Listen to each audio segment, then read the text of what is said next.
और यार नई कार से याद आया, एक चीज है जिसको लेके ना मैं भी बहुत ज्यादा कंफ्यूज रहता हूँ कि हमें नई कार खरीदनी चाहिए या फिर एक सेकेंड हैंड कार खरीदनी चाहिए। और एक और चीज यार, आजकल जैसे E20 वाला सिस्टम चल रहा है तो उस केस में भी नई कार लेना ज्यादा बढ़िया है। नई कार में तो E20 वाला कोई झंझट ही नहीं है। तो स्वागत है यार आप सभी का एक और नए दिन में। अभी टाइम सुबह के 7 बज रहे हैं और फिलहाल अपनी सोसाइटी से जा रहा हूँ बाहर। और अब ना मैं इसकी लाइटें जला के रखता हूँ, एम्बियंट लाइट्स।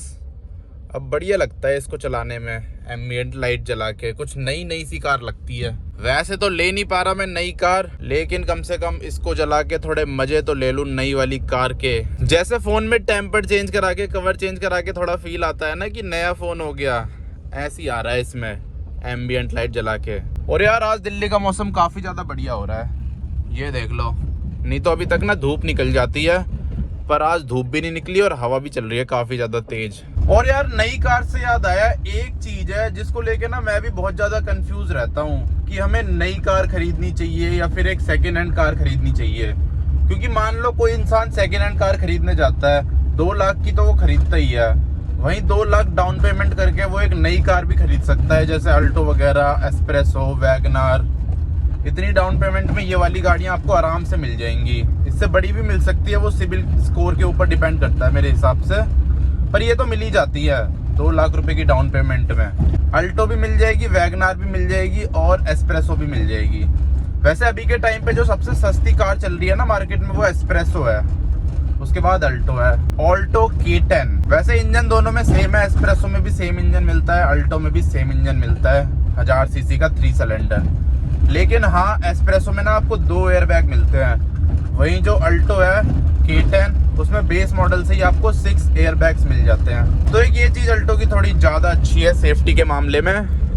वैसे तो मारुति की गाड़ियों का सेफ्टी से कोई लेना देना है नहीं, अल्टो में आपको थोड़े ज़्यादा एयरबैग्स मिल जाते हैं अगर आप कंपेयर करो एस्प्रेसो से। तो इस वीडियो में यार उसी के बारे में बात करने वाले हैं कि आपको सेकेंड हैंड कार लेनी चाहिए, उसके क्या प्रोज कौन से होते हैं। सेकेंड हैंड कार के तो मैंने बता रखे हैं 1000 बार, नई गाड़ी का बताता हूँ इस वीडियो में।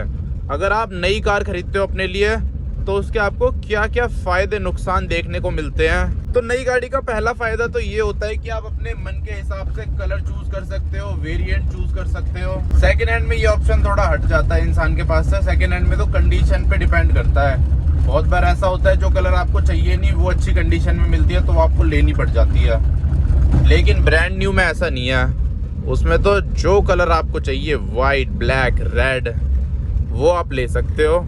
और जो वेरिएंट चाहिए LXI, VXI, VXI प्लस, वो भी आप ले सकते हो।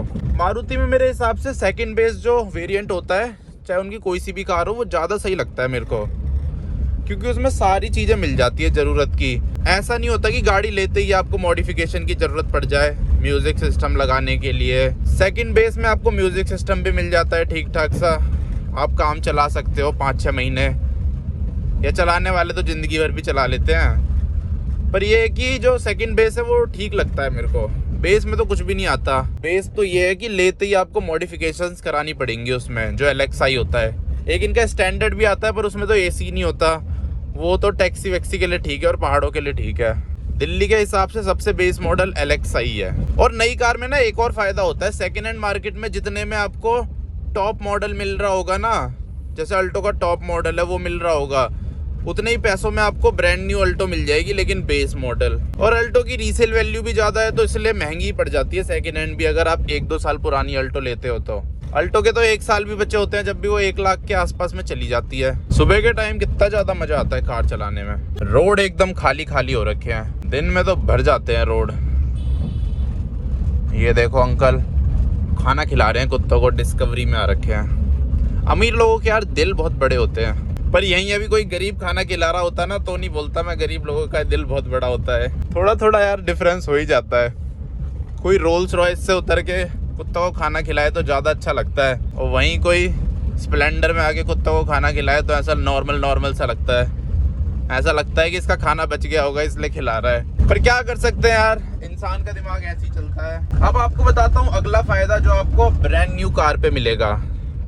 जब आप अपने लिए एक ब्रांड न्यू कार खरीदते हो सेकेंड हैंड को छोड़ के, और वो फ़ायदा ये है कि आपको वारंटी वगैरह मिल जाती है। मतलब एक बार कार ले लो उसके बाद कोई टेंशन नहीं होती कि ये रिपेयर कराना पड़ेगा, ये ठीक कराना पड़ेगा, टायर चेंज कराने पड़ेंगे।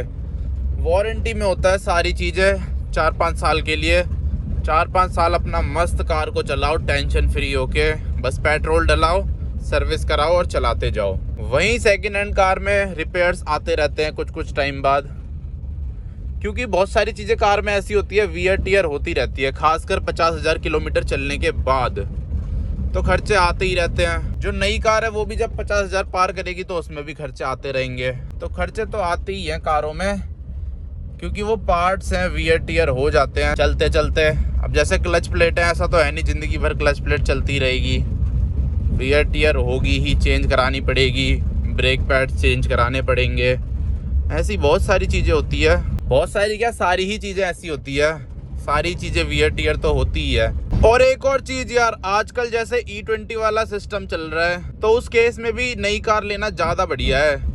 नई कार में तो E20 वाला कोई झंझट ही नहीं है, क्योंकि नई गाड़ियाँ जितनी भी आ रही है वो सब E20 वाले पेट्रोल को सपोर्ट करती हैं। तो नई कार में ये भी अपना मस्त कोई सा भी पेट्रोल डलाओ, आपको माइलेज अच्छी मिलेगी, क्योंकि इंजन उस पेट्रोल के लिए बन रखा है। तो इसीलिए E20 पेट्रोल में भी आपको माइलेज अच्छी मिलेगी, परफॉर्मेंस अच्छी मिलेगी, आपको लेटेस्ट टेक्नोलॉजी मिलेगी, सेफ्टी फीचर्स ज़्यादा मिलेंगे। जैसे जब हम पुरानी अल्टो खरीदते हैं ना तो उसमें ABS और क्या बोलते हैं उसे, इलेक्ट्रॉनिक स्टेबिलिटी, वो भी नहीं मिलता, ESP वगैरह। लेकिन वही नई अल्टो है उसमें आपको air bag, ABS, electronic stability, ये सारी चीज़ें मिल जाती है। तो इसीलिए इस चीज़ का भी फ़र्क पड़ता है। नई गाड़ी में आपको सेफ्टी फीचर्स थोड़े ज़्यादा मिलेंगे और नॉर्मल फीचर भी, टेक्नोलॉजी भी ज़्यादा ही मिलेगी पुरानी के मुकाबले। और सबसे मेन चीज़, E20 वाले झंझट से आप दूर रहोगे कुछ साल के लिए। ये तो सबसे ज़्यादा बड़ा फ़ायदा है नई कार लेने का आजकल के टाइम पे। इससे बड़ा तो मेरे को नहीं लगता कोई और फ़ायदा होगा, ये सबसे ज़्यादा बड़ा फ़ायदा है। देखो शादी हो रही है, लोग डांस कर रहे हैं सुबह सुबह 7 बजे। अब जैसे मेरे को अपनी गाड़ी में तेल डलवाने के लिए भारत पेट्रोलियम का पेट्रोल पंप ढूंढना पड़ता है, उसमें भी प्रीमियम वाला पेट्रोल डलवाना पड़ता है, तब जाके थोड़ी ठीक ठाक माइलेज देती है। वहीं अगर नई कार होती तो कहीं से भी तेल डलाओ, नॉर्मल वाला डलाओ, सेम ही माइलेज देती है और इसके इंजन को भी कोई नुकसान नहीं होता। क्योंकि जिस टाइम ये कार आती थी ना, उस टाइम तो E20 का कोई सिस्टम ही नहीं था इंडिया में, किसी को पता भी नहीं था E20 होता क्या है।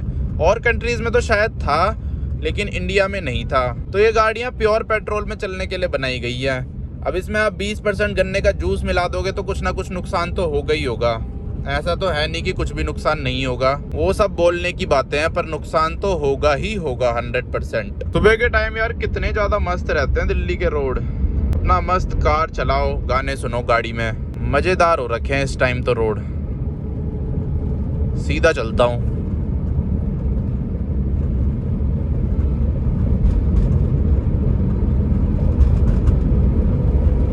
चौथा गियर लगाते हैं। चौथा गियर तो बहुत कम लगता है इसमें, जब घूमने जाता हूँ जब ही लग पाता है, या फिर सुबह सुबह ही लग पाता है।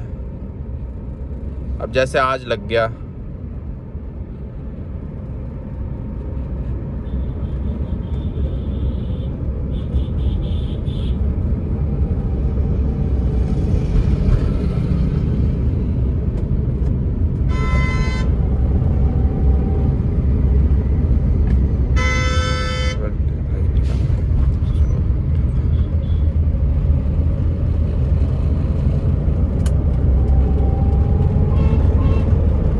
ये देखो यार, ये लोग तो ऐसे रोड पे ही सो जाते हैं। क्या कर सकते हैं यार, सबकी जिंदगी में अलग अलग टाइप का स्ट्रगल है। किसी की जिंदगी में कोई स्ट्रगल है, किसी की जिंदगी में कोई स्ट्रगल है। सबको अपने अपने स्ट्रगल बड़े लगते हैं,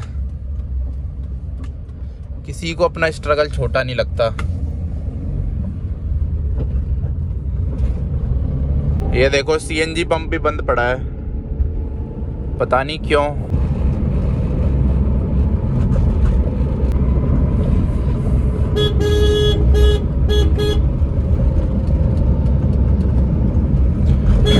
एक ही हाथ से डिपर भी मार देता हूँ मैं, गियर भी चेंज कर देता हूँ और गाड़ी भी चला देता हूँ। बताओ,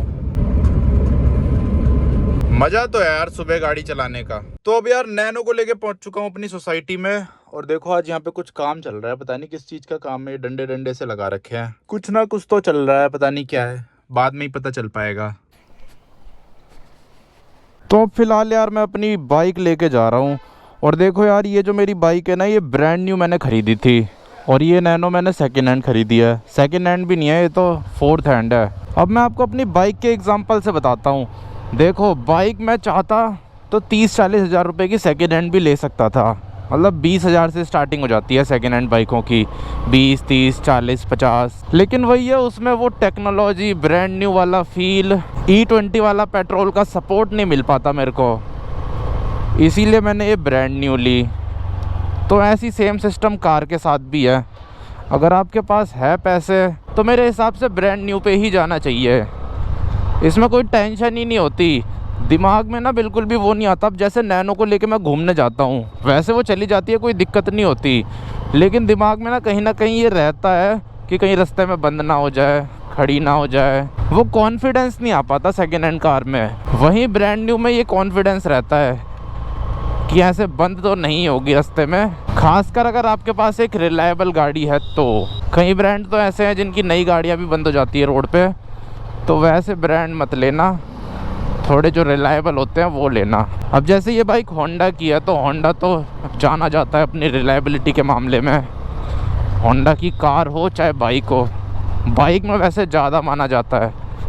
होंडा बाइकों में ज़्यादा फेमस है कार के मुकाबले, लेकिन कार में भी है, पर कार में इतना ज़्यादा नहीं है, बाइक में तो बहुत ज़्यादा है। पूरी दुनिया का 50% जो मार्केट है वो होंडा के पास है बाइक का। इंडिया की बात नहीं कर रहा, पूरी दुनिया की बात कर रहा हूँ। और यार अब बारिश शुरू हो गई, अभी तक तो हो नहीं रही थी, धूप निकल रही थी, जैसे ही घर से निकला बारिश शुरू हो गई। और अब मैं वापस भी नहीं जा सकता, बस ये तेज़ ना हो जाए। और ऊपर से ये भी टेंशन नहीं रहती ब्रांड न्यू गाड़ियों में कि कुछ ख़राब हो जाएगा तो क्या करूँगा, क्योंकि वारंटी में होती है।